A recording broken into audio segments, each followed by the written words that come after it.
Bismillahirrahmanirrahim. Elhamdülillahi Rabbil alemin ve salatu ve selamu ala Resulina Muhammedin ve ala alihi ve sahbihi ecma'in. Esselamu aleyküm ve rahmetullahi ve berekatuhu. Muhterem Müslümanlar. Bugünkü Cuma sohbetimizde birçok alimlere göre Kur'an-ı Kerim'in son ayeti olan bir ayeti ele alacağız. O ayette Cenab-ı Allah helal ve haramdan bahsetmemiş. Kısa olarak şunu söyleyebiliriz. Bu ayet bütün vahiyinin özeti.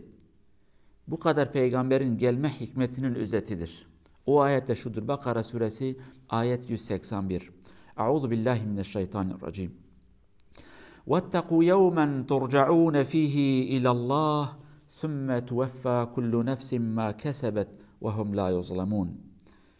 Öyle bir gün için diyor ki Cenab-ı Allah, kendinizi hazırlayın. O gün ki herkes Allah'ın huzuruna dönecek. Herkesin Allah'ın huzuruna döndüğü ve çıktığı günü unutmayın. O gün için kendinizi hazırlayın. Takva, Allah'ın sınırlarını aşmamaktır. Allah'ın emirlerini yerine getirmektir. İşte diyor o gün için muttaki olun. O gün için kendinizi hazırlayın. Öyle bir gün ki herkes neyi etmişse onun karşılığını bulacak. Cenab-ı Allah hiç kimsenin hakkını az vermeyecektir. Kim neyi hak etmişse Cenab-ı Allah ona verecek. Neyi elde etmişsen onun karşılığını alacaksın. Ve hiç kimseye de zulüm edilmeyecektir. Yani bu kadar peygamber, bu kadar kitap, bu kadar vahiy, bu kadar mücadele, bütün bunun amacı ve özeti, sen öyle bir gün Allah'ın huzuruna çıkacaksın. Allah sana hesap soracak. Ona göre kendini ayarla diye bir mesaj verme niyetiyle bu kadar çaba ve bu kadar hizmet edilmiştir. Allah bu kadar peygamberi, bu mektubu, bu haberi, bu bilgiyi bize versinler diye, bu hususta bizi uyarsınlar diye Cenab-ı Allah göndermiş. Bu dünya geçici bir dünya, imtihan dünyası. Ve bu dünyayı ahirete hizmet edecek şekilde kullanmamız lazım. Ahirette bize faydası dokunacak bir şekilde bu dünyada yaşamamız gerekir. Başka ayetlerde Cenab-ı Allah yine bu hususta diyor ki, benim peygamberlerin gelme amacı yulqi ruha min emrihi ala men yeşâ'u min ibadihi liyunzira yevmet telak. Vahyi ve emirlerini istediği kullara gönderir ki peygamberleri kasteder. Niye? Liyunzira yevmet telak. Karşılaşma gününü hatırlatsınlar diye. Hatırlatma günü uyarsınlar diye. Yani karşılaşma gününü insanlara hatırlatıp onları uyarsınlar diye ben bu kitapları, bu vahiy ve bu risaleleri göndermişim. Sen bir gün Allah'ın huzuruna çıkacaksın. Bunu bilmen lazım. Ona göre bu dünyada yaşa. Bunun anlamı o değil ki ben dünyada sadece ibadetleri yapacağım. Allah sana neyi söylemişse bu dünyada ibadettir, zikirdir, normal yaşamdır. Sen Allah'ın sınırlarını aşmadıktan sonra bütün davranışların sana ibadettir. Sen helalından kazandığın zaman o sana ibadettir. Ailenle oturup da güzel bir zaman geçirdiğin zaman sana ibadettir. Unutma, ahirette onun ödülünü alacaksın. Devlet yöneticisi olursan, adil bir şekilde yönetsen onun ödülünü alacaksın. Bu yöneticiye yardımcı olduğun zaman adil bir şekilde ödülünü alacaksın. Zengin ve iş adamı olup da insanlara güzel bir şekilde iş verip de haklarını verirsen, sen o zaman ödülünü alırsın. Başka bir insana iş yaptığın zaman, sen işin hakkını verdiğin zaman sen ahirette ödülünü alacaksın. Bunu unutma asla. Erkeksen, bayansan, zenginsen, fakirsen, güçlü veya da güçsüz, siyah veya da beyaz, cinsin, rengin, davranışın ne olursa olsun, sen Allah'ın emirlerini ihlal etmedikten sonra, sınırlarını aşmadıktan sonra sen kıyamet gününde güzel bir şekilde Allah tarafından karşılanacaksın. Yani Cenab-ı Allah bize diyor ki sizin son hedefiniz ahirettir.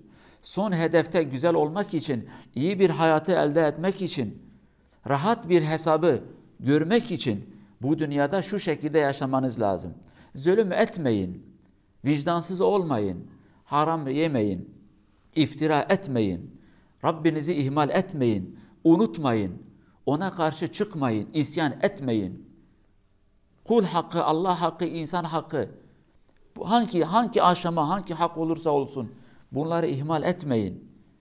Siz bunları ihmal etmedikten sonra benim huzuruma geldiğiniz zaman ben de size merhamet ve şefkat edeceğim. Cenab-ı Allah diyor ki يَوْمَهُمْ بَارِزُونَ لَا يَخْفَى عَلَى اللّٰهِ مِنْهُمْ şey. Herkes apacık ortada olacak kıyamet gününde. Kimse kendini saklayamayacak. Kimse yaptığı davranışları da saklayamayacak. Her şey meydanda, her şey göz önünde olacaktır. Ve o zaman mülk sahibi Yüce Allah'tır. Limenil mülkul yevm lillahil vahidil kahhar. O zaman yine mülk sahibi Yüce Allah'tır. Mülk sahibi ise hesap soracaktır. Size hayat verdim, siz bu hayattan ne yaptınız? Bu dünya imtihan yeri, çalışma yeri, özgürsün. Fakat bir gün senin özgürlüğün bitecek, hesap verme günü gelecektir. Ondan dolayı alimlerimizin güzel bir sözü var. Diyor ki el yevme amelun ve la hisab. Bugün çalışma var fakat hesap verme yok. Gaden hisabun ve la amel. Yarın Allah'ın huzuruna çıktığımız zaman da hesap olacak. Bu sefer amel olmayacak. Bir şey yapamazsın. Ellerin kolların bağlı. Sen ne yapmışsan onun karşılığını vereceksin. Ondan dolayı Cenab-ı Allah yine Gafir suresi 15, 16, 17. ayette şöyle yine der. El yevme tucza kullu nefsin bima kesebet la zulmel yevm. Bugün her nefis ne yapmışsa onun karşılığını görecektir. Zulüm yoktur, haksızlık yoktur. Ondan dolayı biz diyoruz ki bu Kur'an-ı Kerim'in birçok alimlere göre gelen son ayet işte özeti odur. Ey insanlar ne olursan ol. Bütün bu peygamberlerin amacı sana şunu hatırlatmaktır. Allah'ın emirlerini ihlal etme, Allah'a karşı çıkma, Allah'ın yasaklarını çiğneme, Allah'ı unutma. Sen bir gün Allah'ın huzuruna çıkacaksın. Bu dünyada özgürsün. Ona göre davran. Sen yarın özgür olmayacaksın.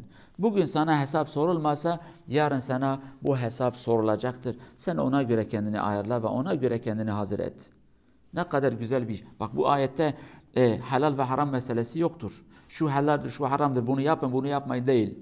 Artık hangi emir, hangi kanun ne gelmişse, hangi vahiy ise, hangi davranış ise, bütün bu davranışlarda sen Allah'ın rızasını gözetle. Yarın ben Allah'ın huzuruna çıkacağım. Cevap verebilecek miyim, veremez miyim? Alim olursan, yönetici olursan, zengin olursan, fakir olursan, erkeksen, kadınsan, hangi konuşma, hangi davranış, hangi ibadet, hangi alışveriş ne olursa olsun, bütün bunları yaparken Allah'ı gözetle. Söyle ki ben şunu yaparsam, konuşsam, anlatsam, alsam, versem, bu kararı versem, Allah huzurunda bu hesabın karşılığını verebilecek miyim? Yoksa verme imkanım yoktur. Sen onun hesabını yapacaksın. Başka bir şey düşünmeyeceksin. Eğer Allah'a hesap verme imkanın varsa ona göre kendini ayarlasan ne mutlu ki sana. Ama eğer Allah huzurunda yüzün kapkara olursa o zaman veil sana olur. O zaman tehlikedir. O zaman sen kendini heba etmişsin.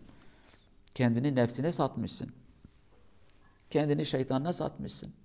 Allah huzurunda ne malın, ne mülkün, ne akrabanın faydası sana yok. Sahip olduğun gücün ve servetin de faydası sana yok. يَوْمَ لَا يَنْفَعُ مَالٌ وَلَا بَنُونَ اِلَّا مَنْ اَتَى اللّٰهَ بِقَلْبٍ سَلِيمٍ. Mal ve mülk ve evlatların para etmediği, fayda vermediği gün Allah'a selim ve temiz bir kalple gelmeden başka hiçbir şeyin fayda etmediği bir gündür. İşte ondan dolayı Cenab-ı Allah diyor ki Allah'a geleceğinizin gününü hesaplayın.